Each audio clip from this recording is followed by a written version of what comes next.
Just straight into our next talk, which is by Keelan Cosma of Vibrometric. Good morning. Let me see how this works first. We're going to run through several applications, large and small, so we'll try to do it as much as we can in time.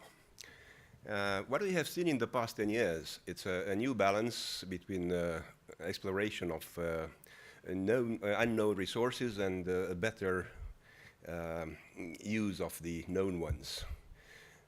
Which means that forward characterization of mineral deposits, it's increased in importance. Now, besides mineralized zones, which are of obvious importance to mining, also structural features and ecological contacts need to be known in order to optimize mining, as well as fractional stress orientation, which is important for mine development, and of course as a whole physical properties in order to create a link between the geophysical expression and the geology. Fortunately, these targets, most of them, the great majority, they display a seismic contrast to the surrounding rock, which means that they can be imaged by seismic methods. Now the difficulty is that these mineral zones happen to appear sometimes at very large depth. The lithological contacts and the structural features have very variable dimension and shapes, which means that simplified models sometimes don't work with simplified acquisition techniques. The same is in a mining environment near the deposit, the fracture and the stress, they have very diverse orientations, and the physical properties are generally complex. Which means that, in a nutshell, we have to resolve geological and structural variability at large depth and with meter and sub-meter resolution in order to make it effective for direct mining. What can borehole seismic do? Well, seismic in general, and borehole seismic in particular, offers a very good combination of large depth and high resolution. This is because of the wave nature of the method. It can focus on deep targets because we are there. By boreholes, we are there in depth. We can also offer a direct lateral view of the steeply dipping targets, which from surface it becomes, or it is a bit more difficult. As we are closer to the targets, we can get higher resolution due to higher frequency and also better resolved details being close to them. Also, by working in the boreholes, we minimize the deployment on surface, which sometimes can have a very good effect on the logistics and especially on the cost of the operation. Borehole seismics is significantly cheaper than surface 3D applications. Now, among the borehole methods, the VSP, or vertical seismic profiling, it's definitely the best known.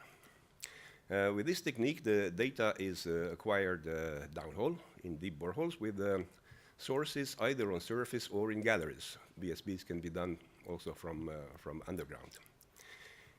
It has many applications. It's very versatile, from ore delineation to structural and rock properties. What it does map, it maps acoustic impedance contrasts. The acoustic impedance is the product between density and seismic velocity, which means that it can express both difference in lithology by the density and also difference in rock strength and rock competence by the elastic properties by the velocity. And operating downhole allows us to map both steeply inclined features and subhorizontal features. The first example I'm going to give is from the Millennium uranium deposit in Saskatchewan, where a 3D survey was run simultaneously with a VSP, with a 3D VSP. The situation there is that the ore body, the mineralization lies in a system of subvertical, steeply inclined faults under the Athabasca unconformity and under the Athabasca sandstones, which makes its detailed description very complicated from the surface. What we did realize by combining the two methods can be followed here. Where is the... Oh, it's separate, right? Okay, so it's... Do I get it? Yeah. So what we can see here is that in the background we have the one inline of the surface 3D. In the foreground we have the inline of the VSP cube, 3D VSP cube. And here we have a single hole side scan of very high frequency with sub-meter resolution, which we'll describe a bit later. We have been developing proprietary way of migrating 3D VSP data in order to be able to basically process it together with the surface data. And what we do, we see that the resolution, it's a tremendous increase of resolution. This is because having receivers in the underground, of course, minimizes the effects of the overburden. Also, we have a direct expression of the subvertical features seen directly as reflectors. Besides, the velocity map, which we have, the 3D velocity field which you obtain from VSP, has been used with a very large success in calibrating the surface data. You see the unconformity here stands out very precisely, and the velocity contrast between the overburden and the basement is quite clear. Also, on the surface, we have got lateral variation expressed by the VSP tomography, which have been used to create static corrections. Now, if we look at what the surface 3D offers, well, it does image the unconformity, and it does image the subhorizontal features. Regarding the mineralization zone and the controlling faults, well, there are some indications, but alone it cannot reliably image that, not in that context. The addition of the VSP data clarifies immediately the subvertical features, and also adds and actually resolves the structure in the vicinity of the ore body. Based on that, the model of the site has been updated, which contains both the depth of the unconformity, this is largely from the surface seismic data with the velocities determined from the VSP, and the post-Athabasca structures, subvertical and steeply inclined, which have been determined to a greater extent by VSP. Of course, checked, but this was the main technique which allowed this to be done. Now, a second example here comes from northern Finland, from Kevitsa. That has been shot, by the way. We have provided the source and part of the VSP, and the high size provided the 3D acquisition. The borehole was here placed in the area of the future open pit. And in here, because the 3D and the VSP were acquired at different times, we had only 5 shots at about maximum 600 meters around the hole being about 1,000 meters, 900 something meters deep. Now, subvertical fracturing in hard rock, it's one of the main concern, so it was necessary to really determine and map these structures. This is what we obtained by VSP, fairly complex. However, it managed to give us a hint of the control of the structural control of the mineralization. When combined with the 3D, we created the framework for the near mine and deep exploration area, going also much deeper than the open pit itself. And more importantly, the subvertical feature, which is driven by VSP, matched very well and confirmed the disruptions in the surface reflectors. And in this way, we kind of gained confidence, and we confirmed as well the finding of the surface 3D. Also, small details observed by VSP managed to determine and pinpoint a smaller event, smaller object, which kind of escaped escaped in the first place to the surface 3D because of the lower resolution due to the overburden. So in sharp, I think we can conclude that we have really got sharp 3D images by combination of surface 3D and VSP, and with significant degrees of detail, which added to the interpretation. We have got the, this is a comment from Dr. Malihmir, Professor Malihmir. He did this in 2012, that this combination of the borehole and surface techniques are important. Now, if we go to more recent activity, this is what we are continuing doing now in Kylylahti mine in northern Finland. The important thing is here is that we do VSP from down the mine. We did this in 4 boreholes. We are using the same type of VSP sources I didn't mention before, but all our surveys are done by this kind of time-distributed multi-impact sources. We can demonstrate them in our booth if you come by. And the acquisition has done both by conventional 3-component VSP and by also distributed acoustic optical fiber. Another interesting thing is if you go underground, your deployment is limited. You cannot really create a 3D environment. So you really need, it's very important, to work in agreement with the model, with a good forward model, which you can check and guide you. So this is what we've done here. So you see, on the left, there is a synthetic model VSP, and on the right, we have got the acquired VSP data, which let us understand what are the causes of the events which we see in the data. And this is the result which we have got. Here we have combination of the 2 techniques, both DAS and the conventional VSP, which is quite remarkable to be able to create an interpretation of both. We did. And indeed, we have created a number of, we have found a number of features known, and also some other features which are not yet known. We cannot comment on that, what they are, because this is a mining environment. They are potential targets of some kind. Now, if we summarize on the VSP, what it does, because of its higher frequency, it provides a link between surface 3D and borehole measurements, which is very important. It's a link over the scales.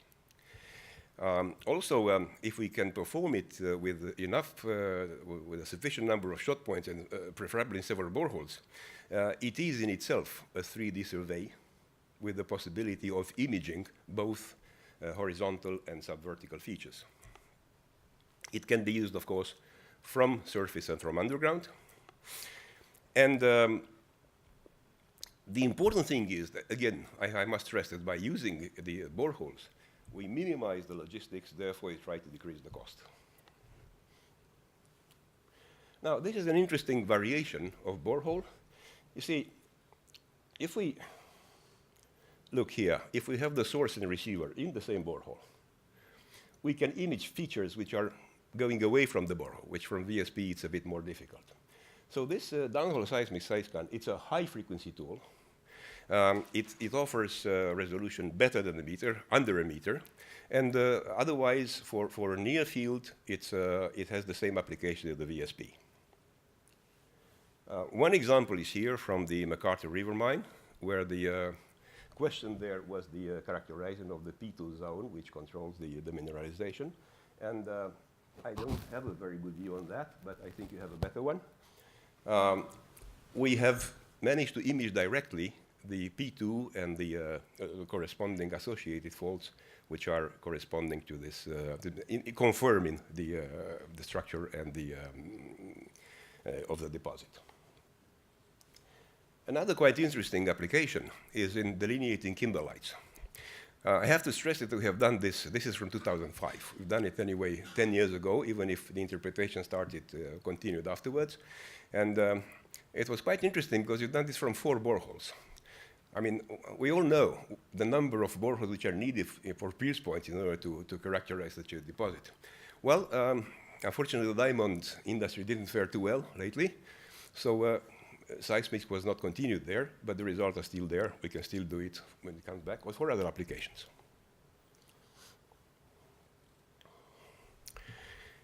Okay, these are the advantages of the thing that we see. Of course, it will.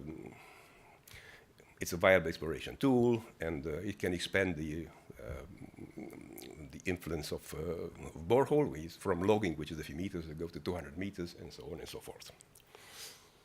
Important thing is that we have done this for 30 years. So, of course, things evolve, and they get better and better. But we do have the necessary experience to do this in a routine way. Now, a few words about crosshole. I mean, crosshole it's a very well-known thing. What we like to talk about it is, what do you do if you want to apply it in reflection mode? Can you combine it with anything else? And yes, we do. This is a survey done at the Snaplack mine, where we have done both VSPs from the surface and in between the holes a crosshole. And by the time, this survey was extremely important in order to delimiting the limits of the exploitable dike.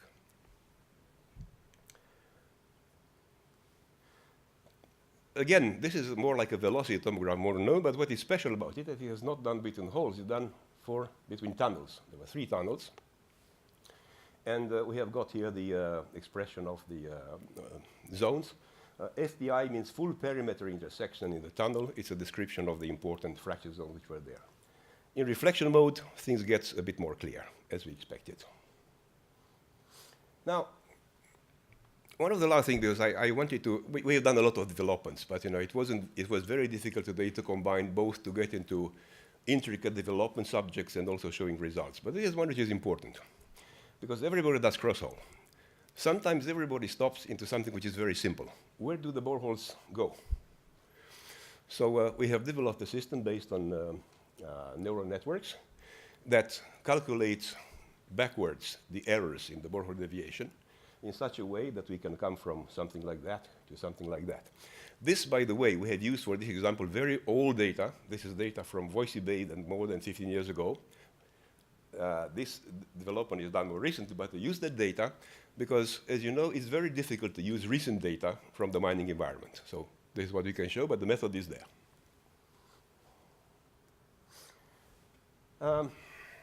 Finally, this is food for thought. Nowadays, we get better tools, we acquire more data, we get increasingly more complex. What do? Do we try to decrease cost or increase efficiency? I think we have to do both, if we can. But this cycle still remains. So every year or so, we do things more and more complex and try to keep them cheaper and cheaper. I hope we manage to get this application more to the point. This is just to summarize what I have been very fastly, I'm still in time, but not for much, okay, today. Borehole seismic gives you, it's an important tool for mapping, for very diverse orientation. This is its characteristic. Then also, it offers, because it goes down there, it's an increase of resolution. If you want detailed description, you go for borehole. Of course, there is a cost importance to that. Once you go in boreholes, perhaps you do not get 20 square kilometers, but at least for the focus survey, you end up much cheaper. And also, when applied in tandem with surface 3D, it creates an image which is very synergetic. It's each separate image, what you get together by 3D in the borehole, 3D VSP and 3D on surface, is much more than the 2 separate can give. So I think because the acquisition really doesn't cost more when you run a 3D to run also a survey in the borehole, you should do that. Then you think if you have a budget to make the processing, but the acquisition should be there. Thank you.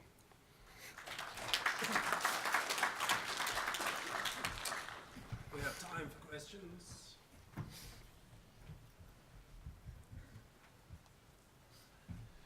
if there's a, oh, there's a question there. Jim. The resolution of the method is sub-meter. Really, we are going to frequencies of 4 or 5 kilohertz, which means that as long as you are a meter away or more from your target, you can still see it as a separate event from the first arrival. The range, of course, depends on what you look into. But in the kimberlite application, for instance, we got 150, 200 meters. If we go to other applications, the hard rock, it can be even more. So what separation we have between the source and receiver in the side scan? Oh, in the side scan, yes. It's 1 meter. Yes, and we have many of them. We do have 2 variations. If we want to have many channels, then we use hydrophones, up to 30 at a time. If we need some other more complex results, then you use 3-component clamped geophones, and then we have 8 of them. Yes.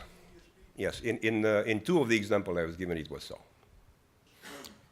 It's as normal 3D separation, 20 meters or so. No, we use our own source, which is it's a time source. So it's a time-expanding source, but it's a coded impact, not a vibrosize.